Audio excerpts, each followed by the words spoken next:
Boop, boop, boop, boop. Yeah, so very cool.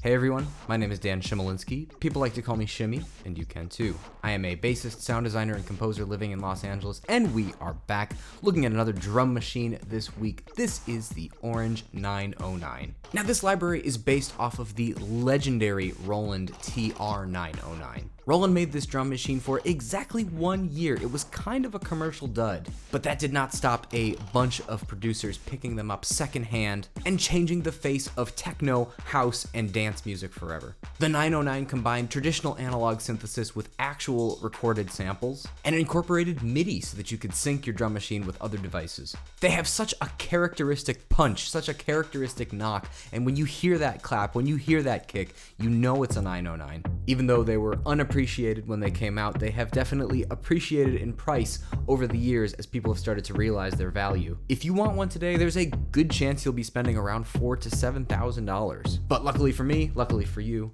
you don't have to, because this library is done to the nines. I mean, we have all kinds of analog processing done here. Pedals, delay, plate reverbs, super characterful compressors, and preamps, all done with tons of velocity and round robin goodies that we know and love in Soundpaint. So that's enough chit chat, let's get to some sounds. Now, as I mentioned, this is a punch machine. I mean, seriously, when you hear this clap, when you hear this kick, you'll know exactly what I mean. We're going to take a look at the parts that you get with Orange 909, and then we're going to head over to the program section where I actually did quite a few of these, so we're going to look at a lot of mine, some other ones as well, and just see this stuff in action. There are 23 parts in Orange 909, or 23 treatments, really, if you will. And they're all super, super different. So I'm going to go through them one by one and kind of talk about the differences, similarities between them, and just show you what you're going to get. This first one is called API LA3 Moog filter, which I believe translates to probably an API preamp, LA3 compressor, and a Moog filter on the end. It's going to be thick.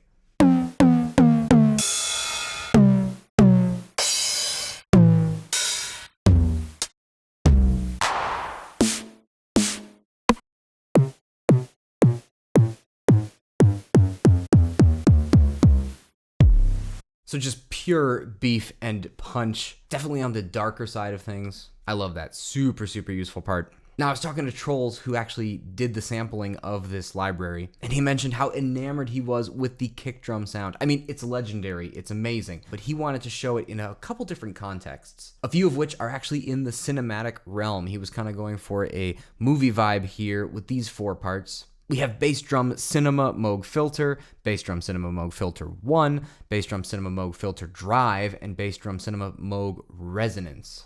These are definitely on the bigger, grittier side of things, just taking that 909 kick as source material and just blowing it up into a cinema ripper, if you will. I'm going to play through all 4 for you and just show you the difference. Let me actually do an ARP.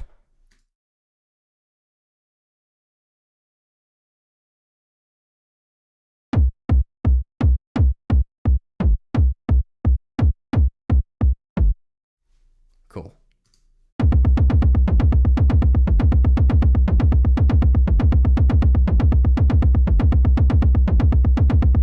Next one.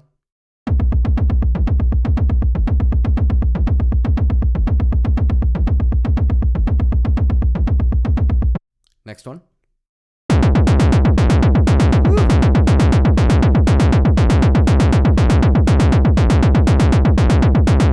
And finally, you ready for this one? A little bit of volume warning here.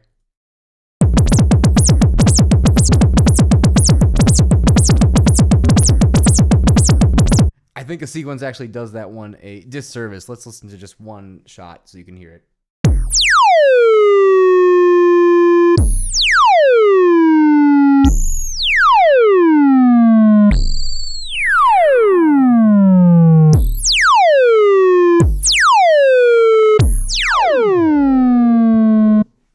Amazing. And then I'm going on record here. I think this next part is possibly the best bass drum part in all of the Soundpaint libraries I've played. I think, maybe between the Red 522 and the Orange 808, that's kind of where I was living. But man, this is such a beautiful part, and I'm going to tell you why.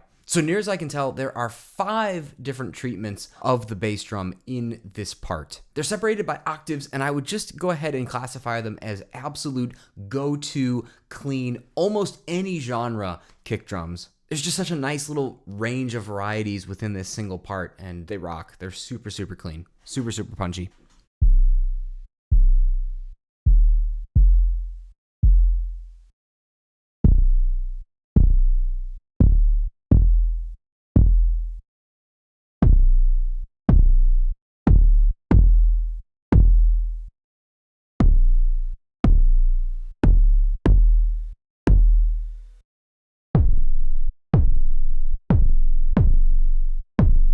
Woo! I love the snap. Just that little, like, it's kind of in that 1K region. Where is it here? Woo! It's got just enough bass information, but it's not overpowering your sub, and it's got that little bit of punch that it really cuts through your mix. That's beautifully done. Moving on to more bass drum fun. This is called Bass Drum Plasma, and I think this one kind of speaks for itself.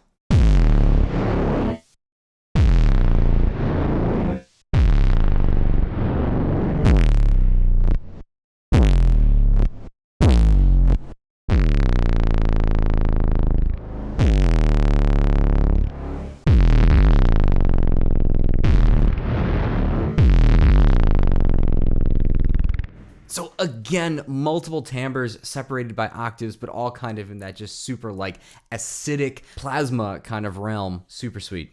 Moving on, we've got the Curated Moog Drive Analog Heat combo. It's fuzzy and it's warm and it's great.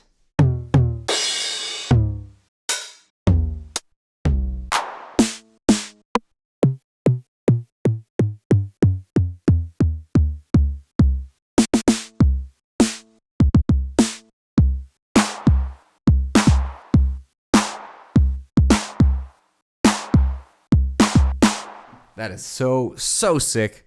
Moving right along, we have the Echo Man treatment, which is some kind of lo-fi-y kind of delay sounding thing. It's really, really cool.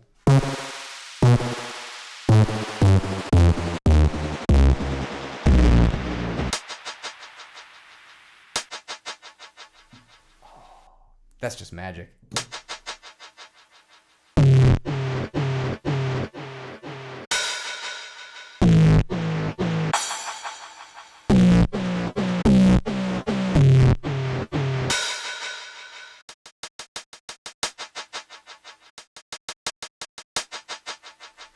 Just so much character and grit. A lot of times when you hear the 909 in context, it's going through all kinds of processing to really kind of grit it up a little bit. So Echo Man is the part to go with if you want to just add a little bit of flair, a little bit of extra motion. We've got Extreme Moog Res, which speaks for itself.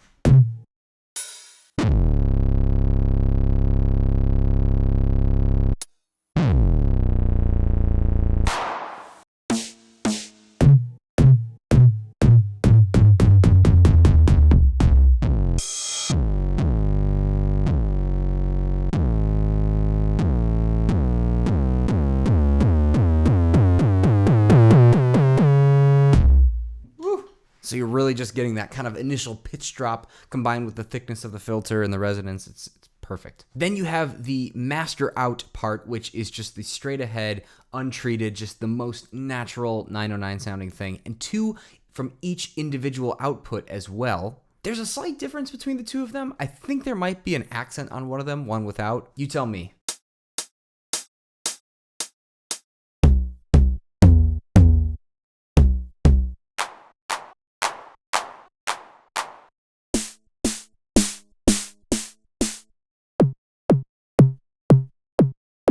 Two is a little bit punchier, has a little bit more push to it. But, you know, it is my privilege to just play you the master untreated part straight down so you can hear the 909 in all of its glory.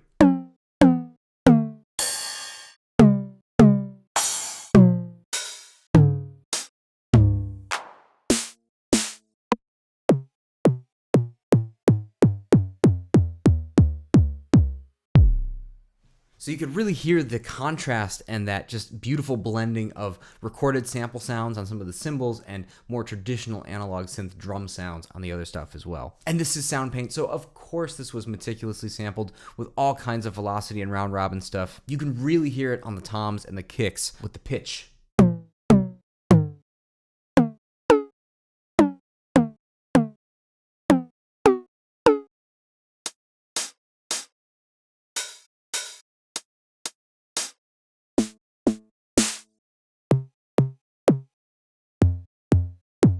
Yeah, so very, very thoughtful, very, very useful. And then check out these two parts called Roland 505. Now we saw this with the 501 in Orange 78. If you haven't checked that out, go check it out. But these two parts were done with each velocity being a different step in the delay. It's a really, really clever way of capturing the natural delay of a unit without directly modeling it. I'll give you an example. We're gonna hop quickly over to the program section just to show you this setup here. This is a program of mine that you will get called Single Shot Delay, but it's set up to highlight the different steps of the delay. Check this out.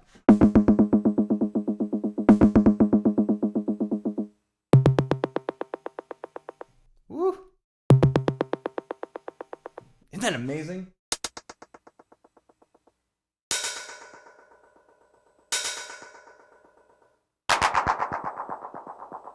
So it gets a little more degraded and kind of noisy as it goes on, a little more airy. That's just a super useful part. Then the plate reverb, then you've got a part utilizing the plate reverb on that unit.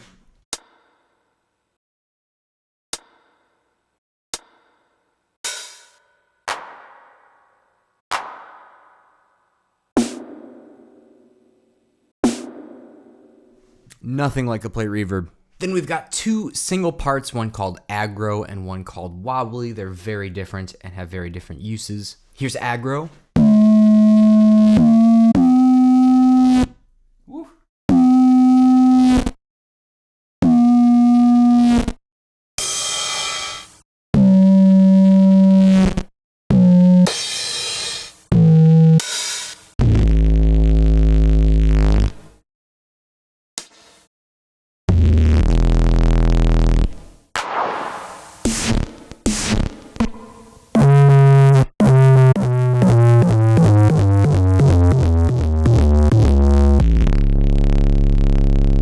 So tons of dirt, tons of grit, tons of frequency modulation. That's just overdrive city. And here's wobbly.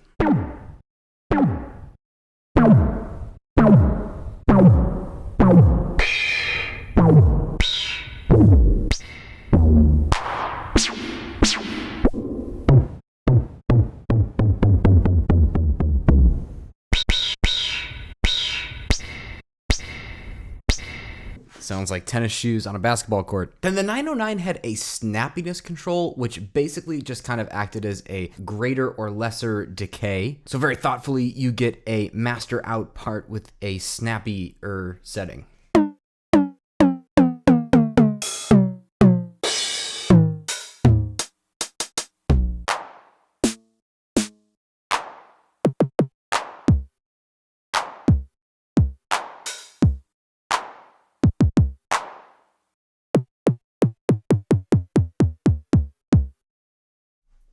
Then we've got the Moog drive yet again, but this time in beautiful stereo.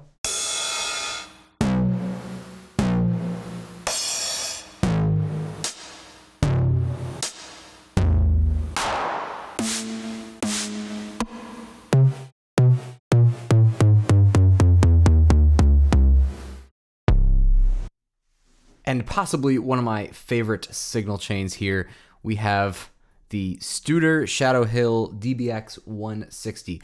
I don't know what Studer is. I do know what Shadowhill is. I'm using one of their preamps to record my voice right now. And the DBX 160 is a legendary drum compressor, one that I've only really messed around with in a plugin format. But this is a really, really awesome part and really speaks to the punchy aspect of the 909.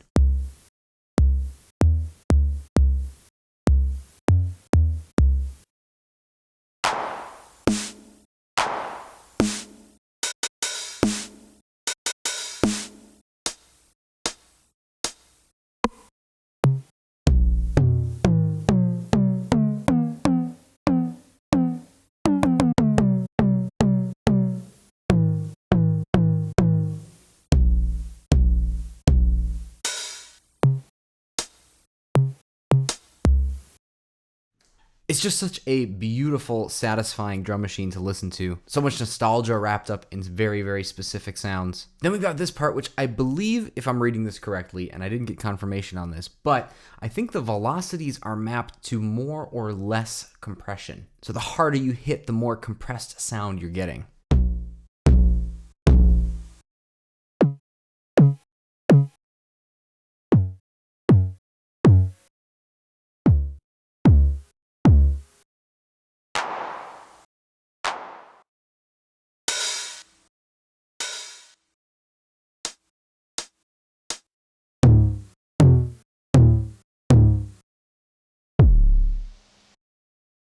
And then our final two parts are two accent kits, one of which is tuned to get as close to the Madonna Vogue sound as possible. Might as well just pop over to the program section and see how close I got.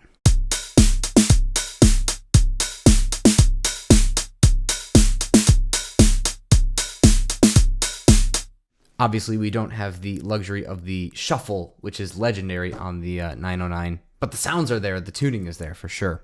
And then we have this part finally called Warm.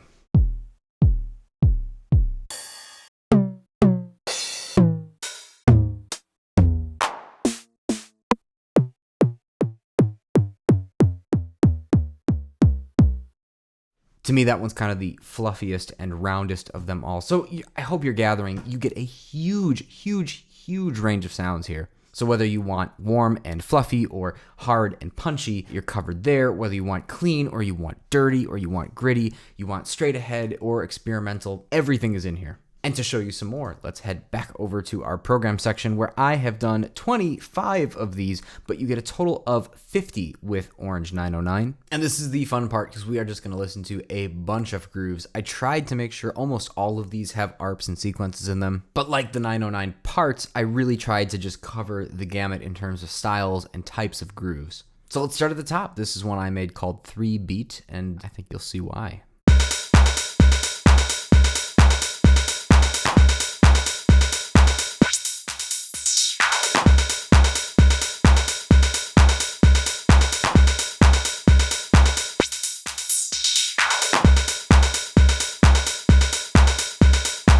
You're going to notice I'm really, really obsessed with that kind of just like throw the high pass filter up and let it fall down on this 909. Classic. Here's one by Alessandro called Plate Rev.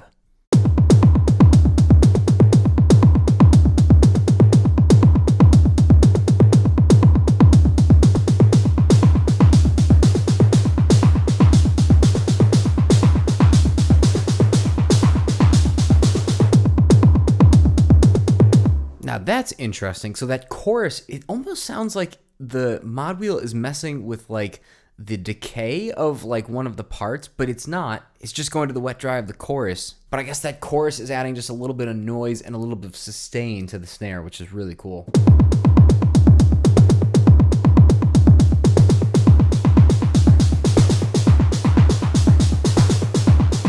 Some awesome stereo motion as well. That's really neat.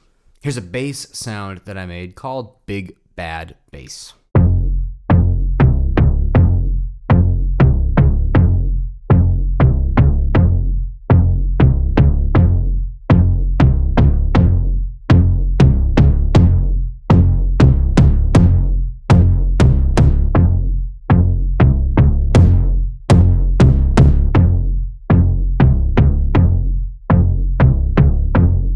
Yeah. So just utilizing 3 parts here that were kind of more in the tonal realm. One note same on the second one because that's just the straight ahead kick to kind of get the front attack of the note. As I was opening up the filter, you kind of heard that snappiness in there. That's almost exclusively coming from part number 2. And then we've got the 2 tonal parts on 1 and 3. Which are plenty snappy in and of themselves, but I had to throw a little extra sustenance in there. Here's a fun one I did called Big Spender, and this is just a nice little sequence here where I tried to utilize the like tonal tom hits up above. You'll see what I mean here in a sec.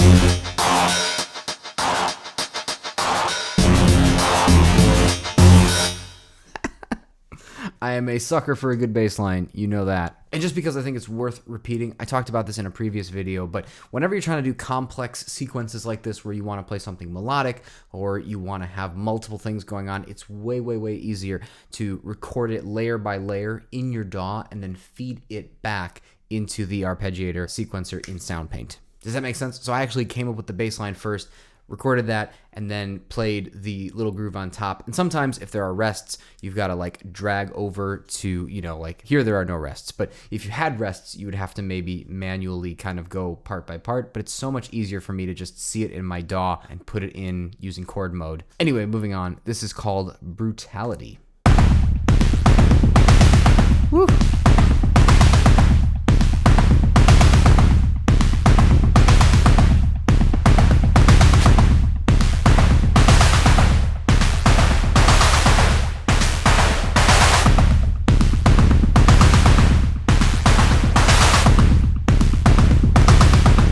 Yet again, using the natural kind of dirtiness, heavy feedback.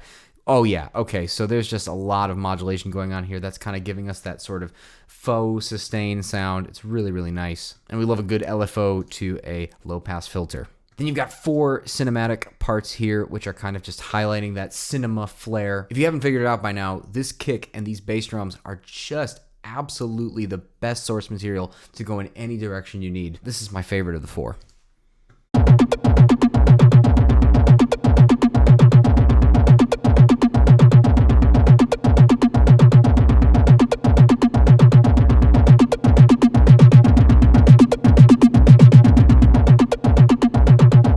That is a bold frequency to accentuate with the mod wheel, but I get it. It totally works. It's kind of that like hollow, nasally kind of knocking sound, but most of the time I spend pulling that frequency out of things. So really interesting to kind of give it a little bump there. I made kind of this homage to Jeff Mills, who is one of the legends. I think he was called the master of the 909. Heavily encourage you to do your own research and go watch some videos of this man tweaking the 909 in real time, in club settings, on his own, but it's a super joy to watch. This sequence was inspired by one of the sequences that he came up with on the 909 and just did some very basic treatment here. Check out what's going on in the matrix. So our mod wheel is going to make it a little less snappy.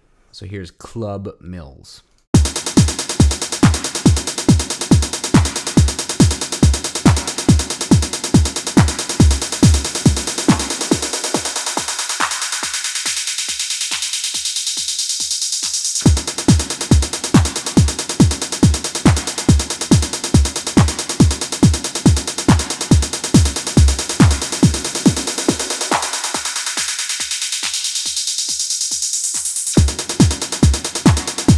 And I forgot I did the high pass trick again.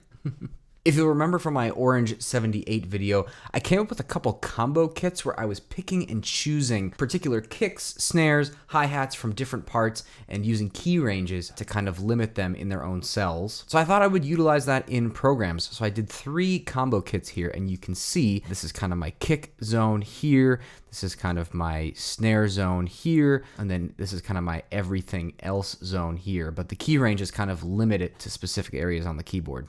So here's kit 1.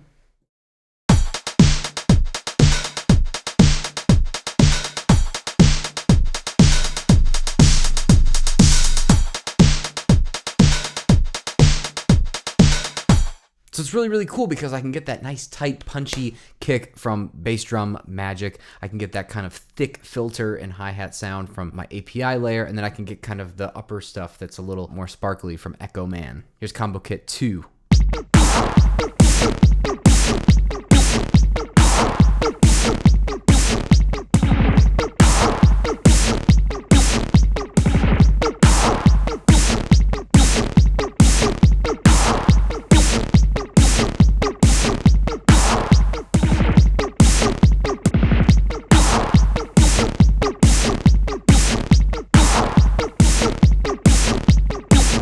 And finally, combo kit 3.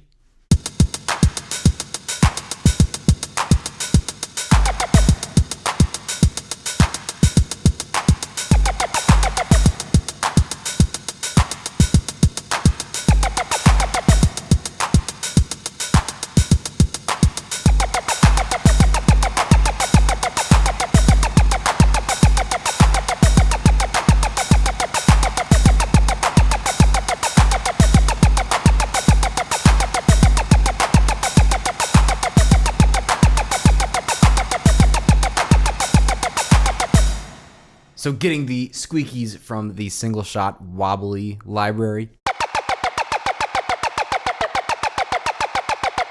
I think I got the kick from this one. And then everything in between from the beautiful 505 part.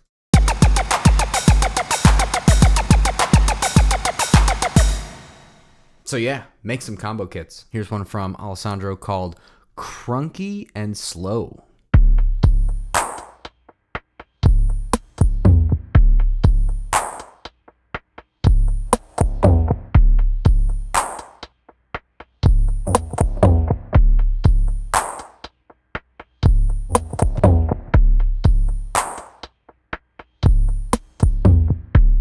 Nice, just a subtle use of the bit brush there, a little bit of filter massaging happening with the LFO, and then you can have that delay come in with the mod wheel. Sweet. Kind of a more non-traditional groove for the 909. Speaking of, I did one of those as well. This one's called Experimental Groove. Really just tried to kind of remove all my preconceived notions about what the 909 is good for, what it does, and came up with this kind of weird groove here. Mod wheel going to the cutoff of my filter, which I believe is a low pass.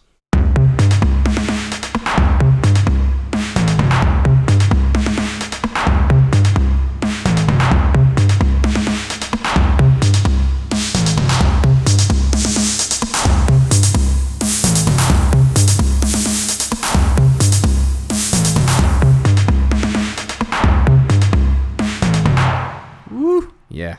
Then I did a gentle bass here with 3 more layers that kind of have tonal elements to them. This one is meant to be played very, very softly because I think it sounds the best that way.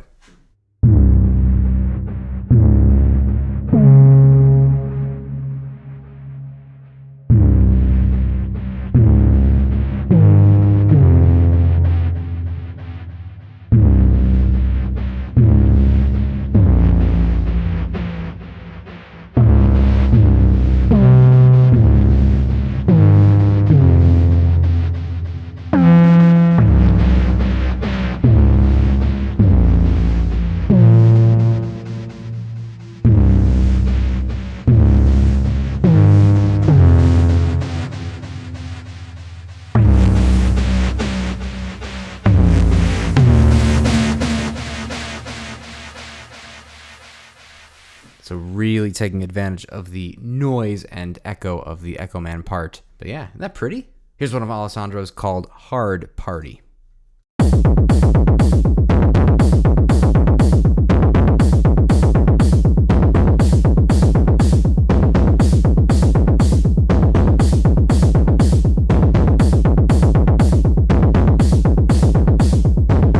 Subtle stuff there on the mod wheel. That chorus is getting us that kind of subtle stereo width. Absolutely awesome. And a more traditional 909 beat. Then I tried to create one of my favorite uses of the 909. This is on a Bjork song called Hunter. And I had absolutely no idea it was a 909 until I started researching for this video. A little warning, I don't think I quite nailed this. I think there's some other trickery going on in terms of the processing on it, but it's close enough for jazz.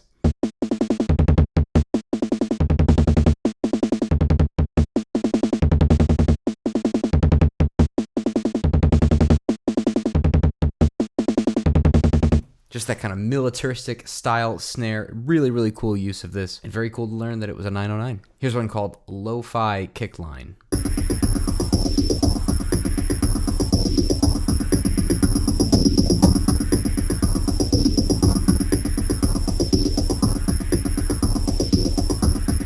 Very nice. So bit brush, chorus, and phaser. So that means our stereo image is going to be very interesting, to say the least. Here's a nice one called Magic Anarchy.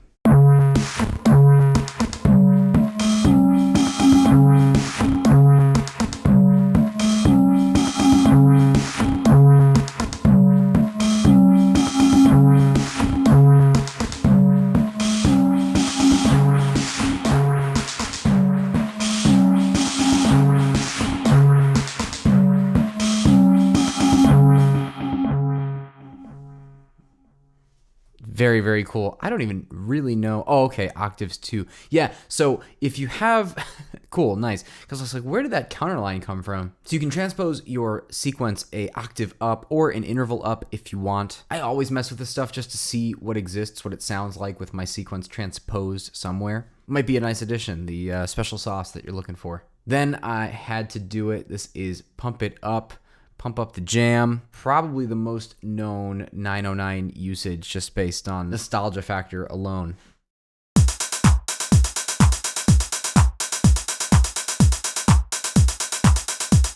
Boop, boop, boop, boop. Yeah, so very cool. Didn't do a ton to like really make it sound super, super like the track. Just kind of wanted to treat it very simply. Then I did several parts called Tailored Kick. This is kind of along the lines of, Trolls really got me thinking about all the different ways you can treat the 909 kick. So I tackled a few contrasting types here. This first one's called Air.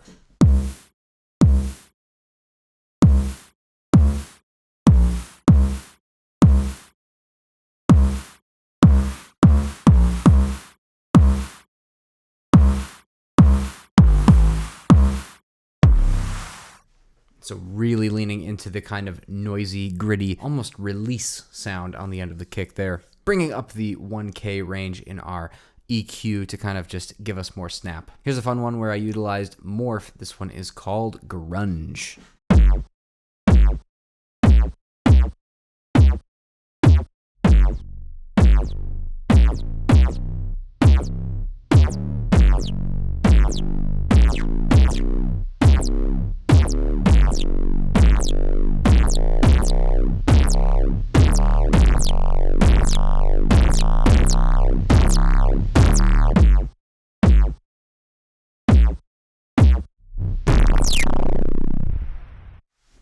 So I talk about it quite a bit, but I rarely demonstrate it. You can use really interesting pitch action and kind of high resonance stuff as an envelope for another sound. Really tried to do that here, and it works out wonderfully. You get more squelchy and resonancy as you move the mod wheel, which just shifts the morph over ever so slightly. Here's one called Punch. This is like absolutely the punchiest thing I could possibly make with a little bit of digital distortion and just a touch of ladder filter if you want it.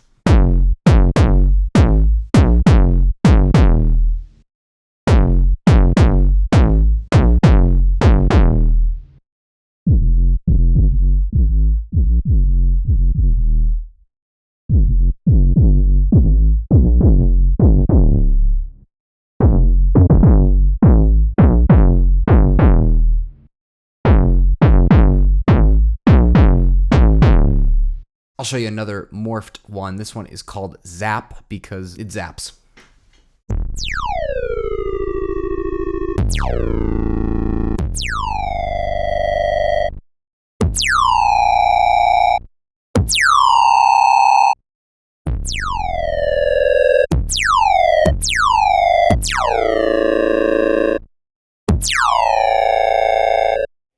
Found the sweet spot there. And finally, I will leave you with Triad Groove. You know my obsession with doing little melodies with drum machines, and yeah, this one's a cool one.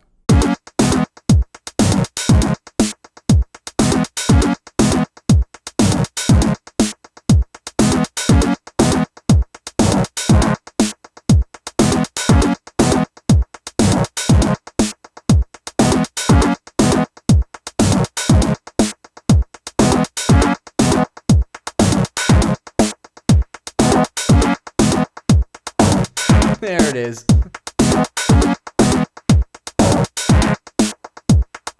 So that little dancing EQ band, I love this trick. You've seen me do it before, but it just makes me smile every time. Two differing speed of LFOs, one going to the frequency and one going to the gain of that particular band. Just has a little interesting harmonic information and motion in your sound. So yeah. We went through a lot of programs. I think I will leave you there. The 909 used to be a drum machine that I thought was very specific and very one-note if you will. But as we just saw, with this library, you can do so many things with it. It's such great source material to process through all kinds of analog gear, all kinds of effects within Soundpaint, and I'm super happy to have this as part of my arsenal of drum machines. And hopefully you are too. So definitely go pick this up. It's a great piece of kit, whether you're trying to experiment or just get punchy drums or go specifically for that classic 909 sound. Everything you need and more is in Orange 909. Anyway, that's all I have for you today. Thanks so much for tuning in, and I'll see you next time. This is Shimmy, signing out. Take care.